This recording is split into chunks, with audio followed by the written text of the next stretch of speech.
En tiempos ancestrales, mucho antes de que los principios de la cristiandad tocasen las fértiles tierras de España, existieron deidades y seres mitológicos que moraban entre sus montañas y valles, como dragones, vampiros y licántropos. Esta tierra, rica en historia y leyendas, fue el hogar de numerosos dioses, venerados por los pueblos antiguos con fervor y devoción. Las creencias de estos pueblos eran tan variadas y profundas como las deidades a las que rendían culto, muchas de ellas tan antiguas como los dioses nórdicos Thor y Odín, y otras incluso más arcaicas que los dioses griegos Zeus y Hades. En las remotas Islas Canarias, por ejemplo, se adoraba a Abora, también conocido bajo otros nombres como Acorán, Alzac, Achamán o Alzo, dependiendo de la isla específica en cuestión. Abora era el dios del cielo y el ser supremo de la mitología canaria.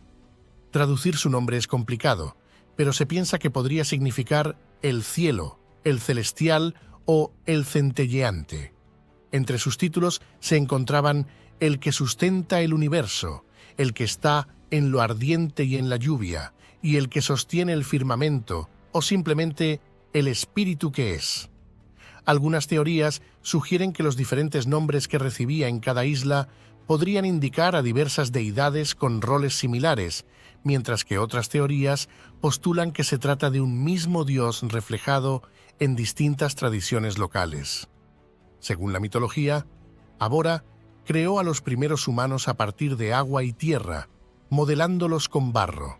A sus primeros descendientes les regaló ganado, pero no a sus sucesores, estableciendo así una tradición en la que los humanos debían honrar y servir a sus ancestros. El enemigo mortal de Abora era Guayota, el señor de las tinieblas, especialmente prominente en la isla de Hierro, donde se conocía como Orahan. El nombre de la consorte de Abora era Moneiba, considerada la diosa madre de todos los dioses. Viajando hacia el norte de España, nos encontramos con Amalur, una deidad venerada por los pueblos vascos y sus alrededores. Amalur, que también se conocía como Amalurra, era la encarnación de la tierra misma y fuente de toda la energía vital.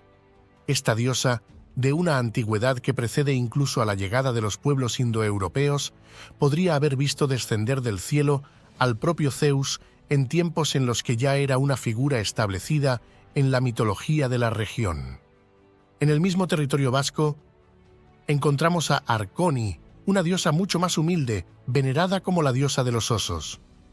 No se sabe con certeza si se trataba de una figura femenina o masculina debido a la escasa información que ha sobrevivido hasta nuestros días. Arconi es una deidad casi prehistórica y su memoria se ha conservado principalmente a través de la tradición oral de los pueblos del norte de España. Egina o Elina, también conocida como Ataecina, era una diosa más reciente en el panteón ibérico. Proveniente de la cultura cetónica, fue adorada ampliamente tanto en lo que hoy es España como en Portugal. Egina era la diosa del renacer, de la fertilidad y de la primavera, y se le invocaba en rituales de curación o para orar por los enfermos. Su nombre se traduce como la renacida, lo que también indica una conexión con el inframundo, ya que no solo sanaba, sino que también tenía el poder de resucitar, siendo así dueña del mundo de los muertos. En la región norteña, Candammuis era el dios del cielo, las tormentas y el trueno, venerado en áreas que hoy conocemos como Cantabria, Galicia, Asturias y León. Los romanos, al llegar, intentaron sincretizar a su dios Júpiter con Candammuis, lo que sugiere que este último desempeñaba un papel similar al de una figura paterna y regente supremo de los cielos para los pueblos de estas regiones, similar a cómo Abora dominaba en las Islas Canarias y Amalur en el País Vasco. Chaxiraxi, conocida también por nombres como Chakiri y Asmex-Werks, era venerada como la diosa genche de la luna y la fertilidad en las Islas Canarias. Se la consideraba madre del supremo Abora y se decía que, en tiempos más modernos, había reemplazado a su hijo como la principal deidad en la religión neopagana local, conocida como la Iglesia del pueblo guanche. Interesantemente, la figura de Chaxiraxi fue asociada con una imagen de la Virgen María, que, según cuenta la leyenda, apareció en las playas de Güímar entre los años 1390 y 1400, posiblemente debido a un naufragio, incluso antes de la cristianización oficial de la isla. Por otro lado, Eguzki era la diosa del sol en la mitología vasca, considerada fuente de luz y calor y responsable tanto de las buenas como de las malas cosechas. También se la conocía como protectora contra los genios y espíritus malignos, ya que su presencia solar obligaba a estas criaturas a retirarse a sus cuevas. La presencia del sol, considerado el ojo de Eguzki, le otorgaba una capacidad casi omnisciente, permitiéndole observar todo lo que sucedía durante el día. Gau, en contraste, era el dios de la noche y las tinieblas, y se creía que adoptaba formas invisibles o, a veces, la de un gran lobo negro o una lechuza, entre otros animales nocturnos. Era temido por los humanos, que le atribuían la capacidad de transformar el agua en sangre y devorar tanto al ganado como a los pastores. En respuesta a sus terroríficas acciones, los humanos buscaron la protección de la diosa Md, quien les otorgó la luz de su hija Ilargi, la luna, aunque su luz no era suficiente para combatir la oscuridad perpetua que Gau traía cada noche. Mdi, a menudo llamada Mari en otras tradiciones, es un personaje complejo en la mitología vasca. Aunque Amalur podría considerarse como la personificación de la tierra y su superficie, Mdi era más bien la representación de la naturaleza y las profundidades de la tierra.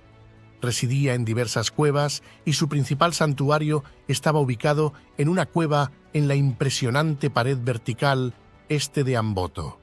Se decía que Mdi cambiaba su residencia cada 7 años, cruzando el cielo en un carro de fuego, influyendo así en el clima según su ubicación. Finalmente, Orsi, también conocido como Ostria, era el dios vasco del cielo. En la cosmología vasca, Orsi regía sobre el sol y la luna, que vivían en su reino celestial. A menudo se creía que Odei, un genio del clima y las tormentas, era una manifestación o evolución de Orsi, ejemplificando la profunda conexión entre los elementos y las deidades en esta rica tapestría mitológica. Estas historias de dioses y diosas, que delinean un panorama tan diverso y complejo como las tierras que habitaban, nos muestran una España precristiana vibrante y profundamente espiritual. A través de estas leyendas podemos vislumbrar no solo la riqueza cultural de sus pueblos, sino también su intento de entender y explicar el mundo que los rodeaba mucho antes de que las influencias externas remodelaran su panorama espiritual y cultural. Las deidades que adoraban reflejan una conexión profunda con la naturaleza, el cosmos y los misterios de la vida y la muerte, un legado que, aunque transformado, sigue resonando en la cultura española hasta nuestros días.